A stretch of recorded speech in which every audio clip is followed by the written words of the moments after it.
We explain the societies found in the interior regions of Africa. Swahili has become the national language of Kenya and Tanzania. Swahili culture would venture farther south into Africa to trade goods and gold with developing states in the interior regions. These states were developing through complex agricultural societies while at the same time promoting advanced art, engineering, and trade.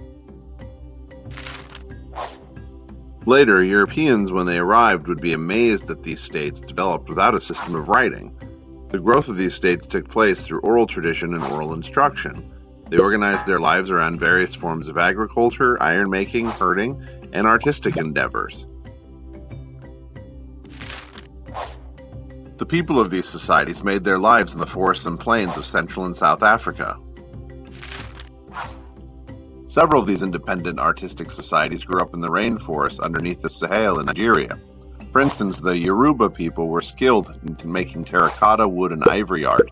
They created this great art as a tribute to their ruling aristocracy from their cultural capital of Ile-Ife. Also of interest, the Yoruba people and their neighbors, the Hausa, spoke an Afro-Asiatic language due to their possible migration from Arabia or Nubia. The people of these regions formed advanced government structures led by kings and a belief in the divine right. For instance, one state, Oyo, the king ruled over a 50-mile territory divided into governed provinces and centered around a city-state. Similar to the Yoruba people were the Edo people, also living in the same region. The Yoruba king and the Edo king both surrounded themselves with a secret society of advisors and had ceremonies designed to call for the supernatural forces to protect the king. In Oyo, this society that surrounded the king was known as the Ogboni.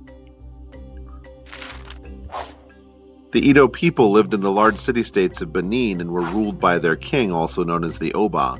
Benin City was a well-engineered market filled with wide avenues, huge populations, and bronze casts.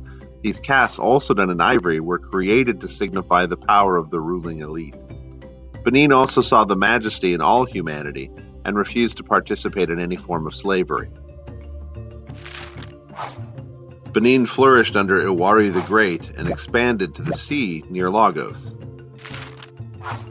Farther south, at the edge of the rainforest where the southern savanna meets the plains, there were more agricultural civilizations on the rise, being fed by the Zambezi and Kwango rivers. Bantu herdsmen had migrated here by the 400s and were now forming into various ethnic groups like the Luba people of Katanga, the people of Congo, and the Shona of Zimbabwe. The sources talk about the people of these regions moving away from a traditional kinship leadership format and forming a bureaucracy under the rule of a king without influence from outside groups like Islam. In Congo, this was the Mani Congo, in Zimbabwe, the Mweni Mutapa. Job specialization was also part of this developing economy.